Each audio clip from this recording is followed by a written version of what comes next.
Thank you, Deputy Speaker. Deputy Speaker, I am supportive of this bill and agree that the key objectives and changes made in this legislation are important.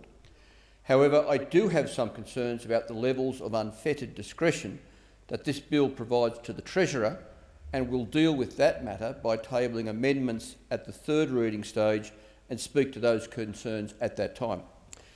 Deputy Speaker, to be clear, modern Australia was built in large part on foreign investment and will continue to rely heavily on it for the foreseeable future. But that doesn't mean all foreign investment is okay, or that foreign investors should have unrestrained access to our resources and economy.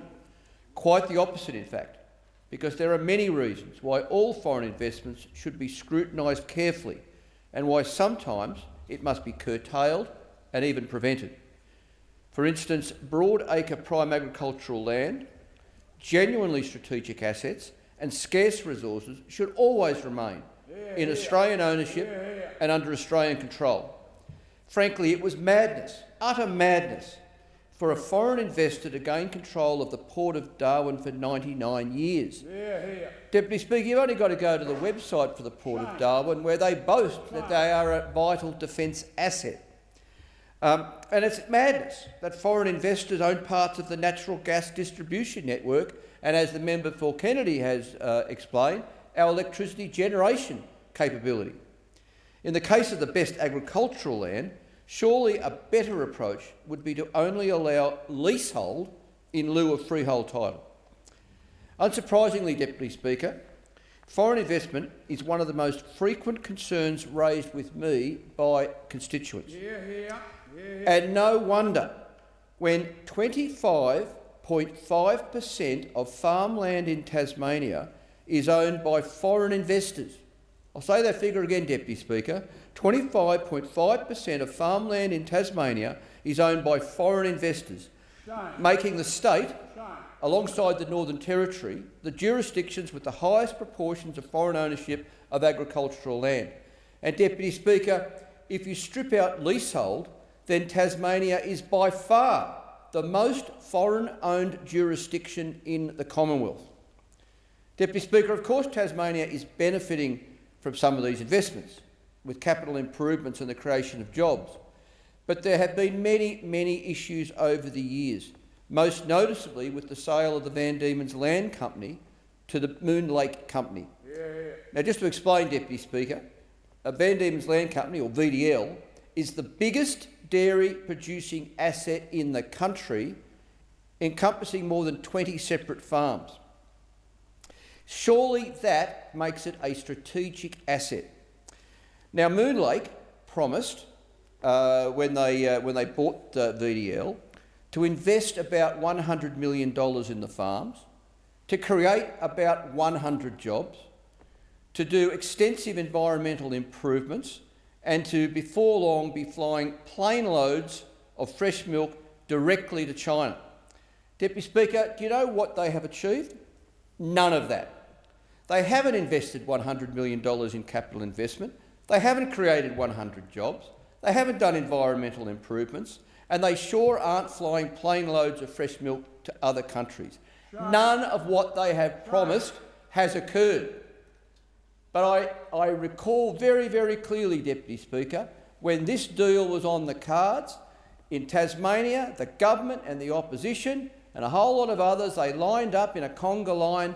They couldn't do the deal quick enough with Moon Lake, and they bought all the garbage that was being spooned out to them at the time by who would become the new owner. And who's holding that company to account, Deputy Speaker? No one. The Foreign Investment Review Board is not challenging them. The Australian government isn't challenging Moon Lake. The Tasmanian government isn't challenging Moon Lake. And I suppose how could they, when they all celebrated the sale as they did at the time? No wonder, Deputy Speaker, the community is so disillusioned with the amount and the nature of foreign investment in this country. Now, Deputy Speaker, the government's bill today does go away to fixing at least some of these issues, as it provides methods of enforceability and penalties if foreign investors ignore the conditions of sale imposed by the FIRB or the Treasurer. But surely, Deputy Speaker, it is in our nation's best interest, it's in the public interest, to go much further. For starters, the Foreign Investment Review Board should apply much tougher scrutiny of investment that could adversely affect Australia's agricultural, business and property sectors, including the commercial sector, as well as our cultural, environmental and heritage well-being. This scrutiny must apply equally to all foreign investors with no exemptions. Deputy Speaker, an example of a specific reform that the government should be pursuing is that all purchases of agricultural land worth over $2 million should go before the Foreign Investment Review Board, instead of the current threshold of $15 million. And as I've said already, there needs to be a much greater reliance, indeed insistence, on land leases instead of selling the farm with a freehold title. Deputy Speaker, also the current business investment requirement that all acquisitions of an interest of 20% or more in any Australian business valued at over $261 million should in fact be applied to all foreign investment. And there must be no carve-outs. Now this is very important, Deputy Speaker. There must be no carve-outs for favoured countries or countries with which we supposedly have free trade agreements. So there should be no carve-outs for investors from Chile, from China, from Japan, from Korea, from Singapore, from New Zealand and even the United States. Moreover, residential properties should be subject to tougher foreign ownership restrictions. Yes, we've gone some way, but we've got to go further. For instance, foreigners should only be able to buy residential property if it is to genuinely be their permanent residence or genuinely their place of business. And all state and territory governments need to apply a stamp duty surcharge to foreign investors. Deputy Speaker, all of which that I've described, all of which would be in the public interest and enjoy strong public support.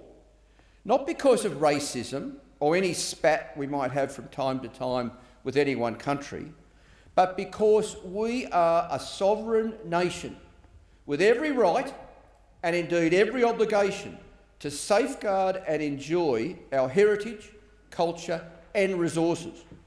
Sure, we are a remarkably diverse and stable multicultural nation, the equal or better of any nation on earth, and I'm immensely proud of that. But that doesn't mean we should allow the fire sale to continue. The community would not accept that, and it would not be in our country's best interest. So I commend the government for focusing on these issues in recent times and for bringing this bill to the Parliament. But I urge the government to go much further. The bill does have my support, and I look forward to attracting the government's and the opposition's support for my third reading amendment that will enhance the bill. Thank you, Deputy Speaker. I thank the member.